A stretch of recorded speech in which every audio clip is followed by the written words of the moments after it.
Greetings and welcome to In Depth. I'm Dike Rostant. International Innovation Day is observed on April 21. It is a lovely opportunity to ask ourselves where we are and where do we need to be. Standards Officer, Technical Secretary of Innovation Management, Trinidad and Tobago Bureau of Standards, Nkechi Williams Sanderson, that's Nkechi Williams Sanderson, and Chair of the National Mirror Committee of Innovation Management, Trinidad and Tobago Bureau of Standards, Emerson John-Charles. They join us to discuss that as well as international ISO innovation standards.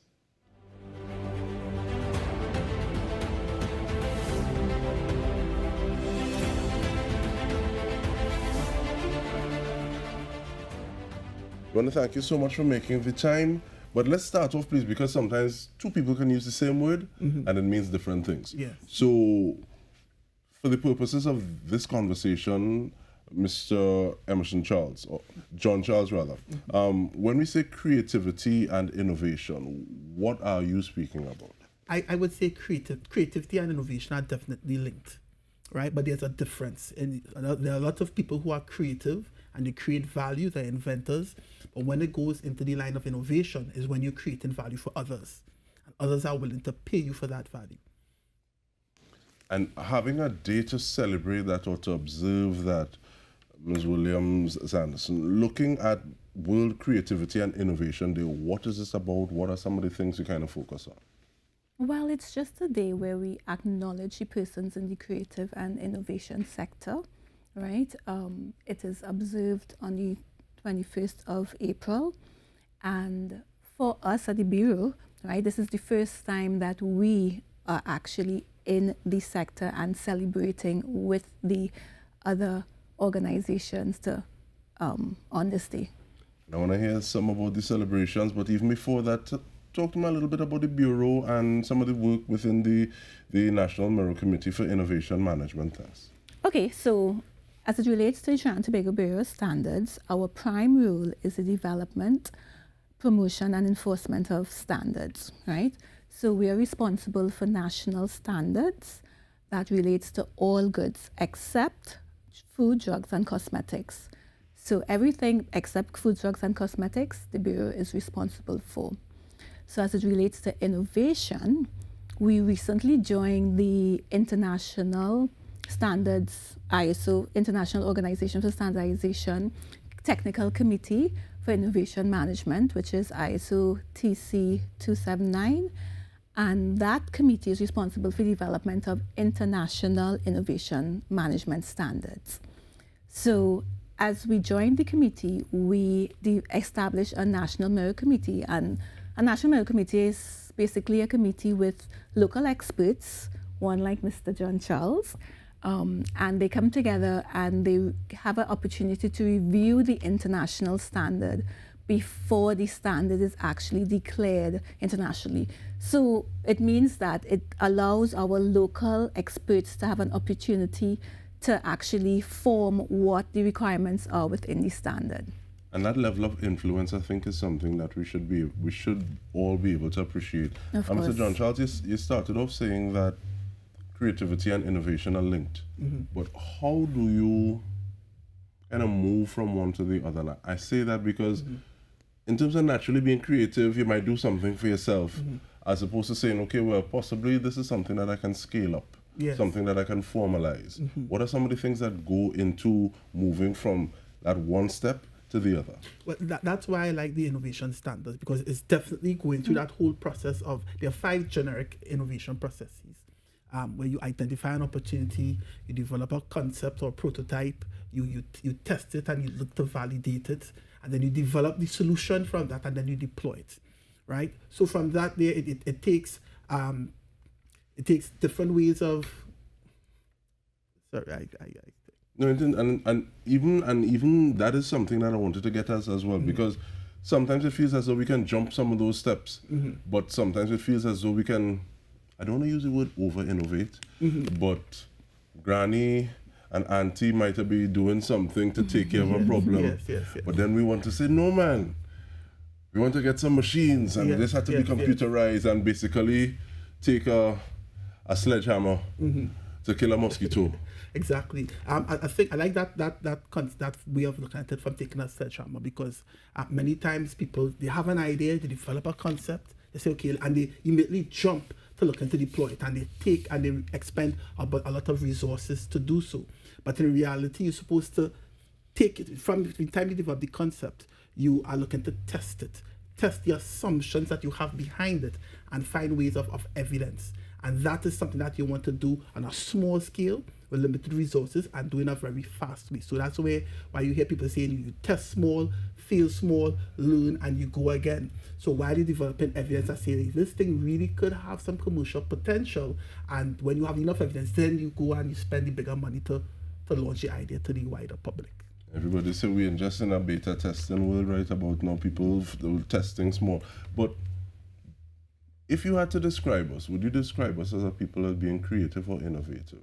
And how do we even look at that and to make that judgment? Well, we definitely are a creative nation. I mean, when you look at things like Carnival, like motor songs that come out every year.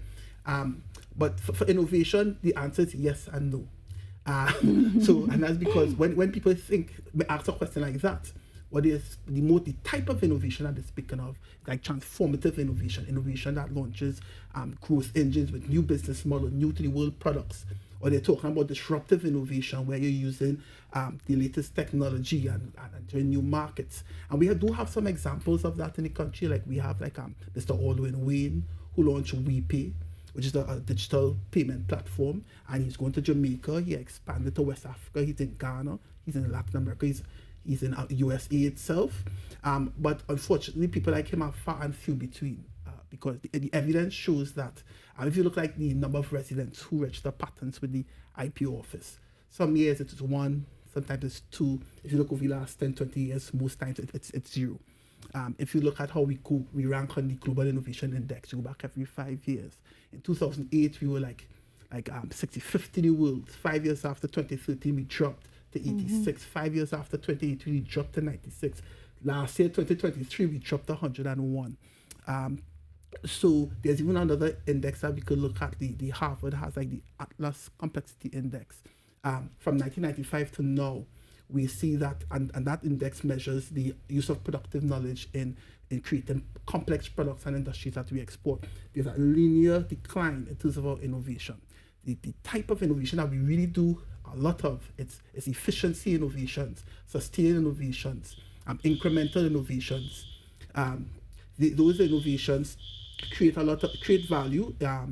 So you will see that maybe might use known technology, obsolete technology, or in terms of that technology, that's one of the things I want to talk about when we come back from this break. We're actually speaking with Mr. Emerson John-Charles as well as Ms. Nkechi Williams, and we are looking at innovation and standards. We return with more after this break.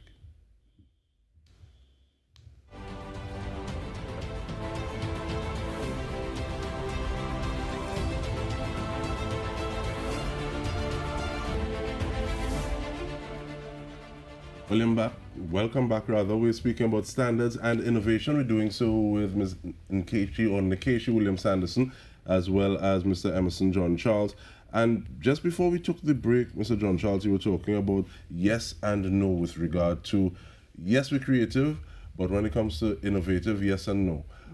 I want to ask you, Ms. Williams and Sanderson, what are some of the things that the Bureau can help with in terms of formalizing, helping to create that infrastructure to kind of guide the people towards being a little more innovative? So as it relates to the Trinidad and Tobago Bureau standards, we could actually assist by actually adopting the international standard. So at the international level, they have actually developed 8 standards that relates to innovation, but for the 2 most important ones are actually the ISO 56000, which is a standard that looks at the at the vocabulary of the innovation sector. So that would then assist, rather, as it relates to the terms. You started the conversation with Mr. John-Charles as it relates to innovation, and innovation meaning different things to different people. So the development of that standard actually would make sure that there's a common understanding amongst all internationally as it relates to those terms. And then they are in the process of also developing a standard for the innovation management requirements, which is management system standard, right? So that standard actually takes you through the process of implementing a management system as it relates to innovation management. And it takes you from the start, it takes you to, provides you with some guidelines. Well, I shouldn't say guidelines, I should really say requirements as it relates to the implementing of the process. Yeah. And are there any other agencies, organizations? Because yes, we're speaking to you as members of the Mirror Committee, but also are there any other people on the ground, organizations? Because when I think of standards, I also start to think of bodies like Cariri as well that help to measure some of these things. But who are some of the other players in the field that are help to carry this forward? So on the National Mirror Committee, we have a few other entities. So Cariri is one. We actually have NIHUS as well. NIHUS is actually doing a week of activities for the Creative and Innovation Day, right? And both Mr. John-Charles and myself would be making a presentation there as well, right? So NIHUS is an active player. We also have UE on the committee. We also have UTT, yeah. Chamber of Commerce and TTME. Yes. Well, I'm sure you heard Mr. John-Charles. Yes, he so was we have, playing, yes, I don't know why he was playing. Well, yeah, so we have so other persons on the committee are like the Trinidad and Tobago Chamber of Commerce, the Yes. TTMA. So in terms of universities, you mentioned UTT, there's University of Southern Caribbean. Yes, we also have them. TTCSI, which is the Coalition of Services and Industries. It's a nice, diverse group that has representatives from the public sector, the private sector, non-profit sector, and academia. Yeah. And when we look at establishing a National Mirror Committee or any committee, when we're looking at developing a standard, we always try to get a nice cross-section of stakeholders. Right? And I appreciate that, because sometimes it feels as though if you just have one grouping and that committee is kind of homogenous, it feels as though oversights can happen, Yes. and one particular agenda can be pushed as opposed to taking something that is a lot more holistic. Even looking at a grouping like NIHUS, because I was wondering, we've had conversations time and time again saying that as a society we're very risk averse. So how do we try to get individuals growing with the thought process of saying, I want to create, as opposed to just kind of slot myself into an opportunity that is already there? And it's a very different kind of thinking. Yes. So this also brings me to the question, how important is innovation? And I ask that because he looked like he's ready to go.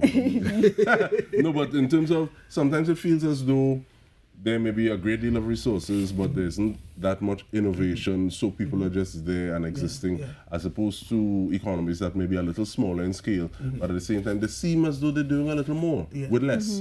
So with that train of thought in mind, how important is innovation? No, in Trinidad, we have a fantastic quality culture. But innovation is a major source of competitive advantage today. It's a way of increasing the value in the products and services that you could produce. And when you could increase the value, you could increase the prices and have unique attributes.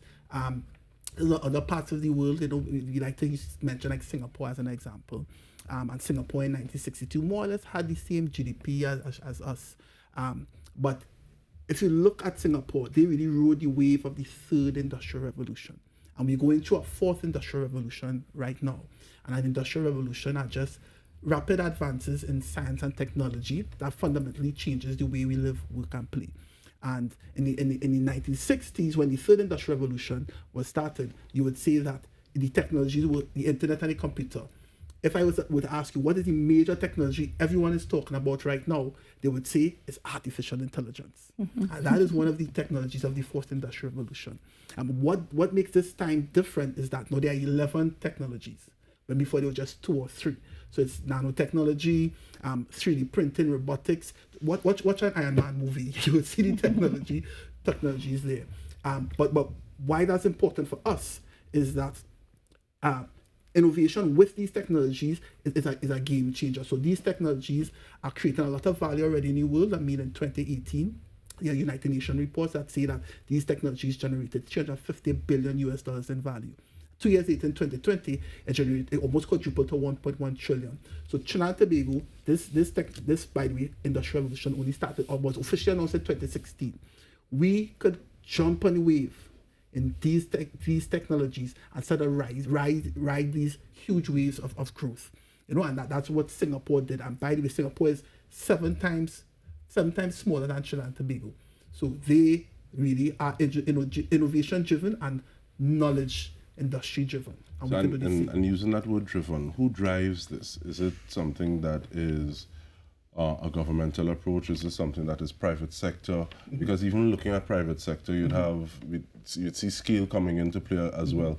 So there'd be larger organizations who have this branch and that branch and able to delegate these sorts of responsibilities versus the person who is them and God. So in terms of like this SMEs. So in terms of if you take something and this lofty term like an innovation management system and trying to implement that, somebody who's operating as a sole trader might say, I had time for that, So how do you go about trying to treat with that? Well, when it comes to like innovation on whole, is all hands on deck.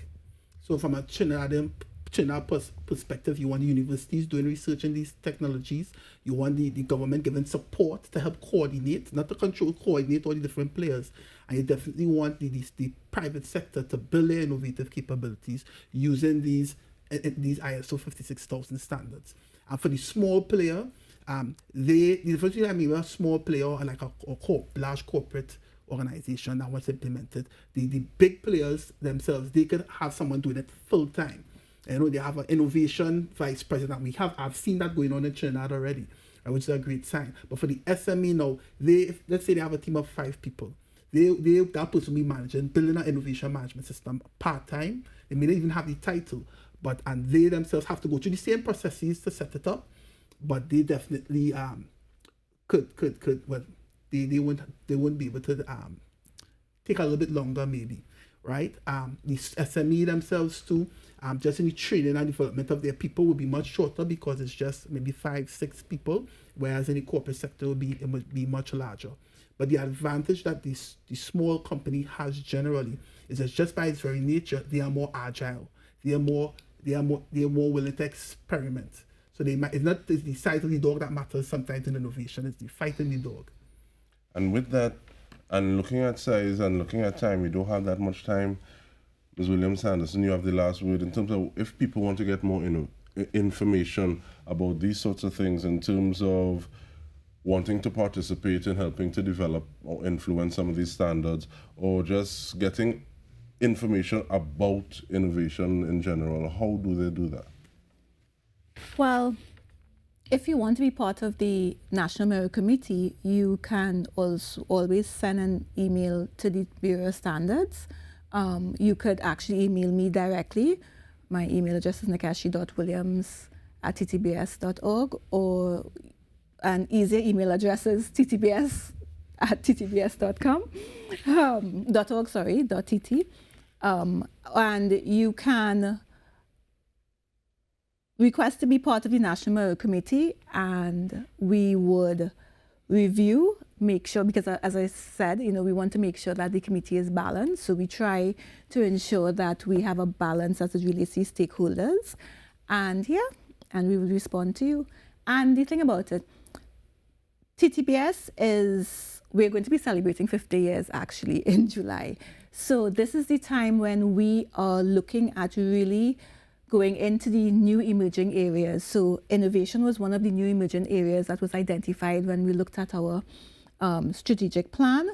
And that's why we decided to go into actually look at what was happening internationally, see what standards they have out there, reach out to our local stakeholders, find out who's interested, and establish this National Mirror Committee so that we can eventually have national standards for innovation management. I think it's something that's very important. And I want to thank you very much, both of you, Ms. Nkechi Williams Sanderson as well as Emerson John-Charles, looking at some of the things that are swirling around that we should be looking at when it comes to innovations and standards. And on behalf of the entire TTT News team, this has been In Depth with me, Dike Rostant. Thank you so much for joining us.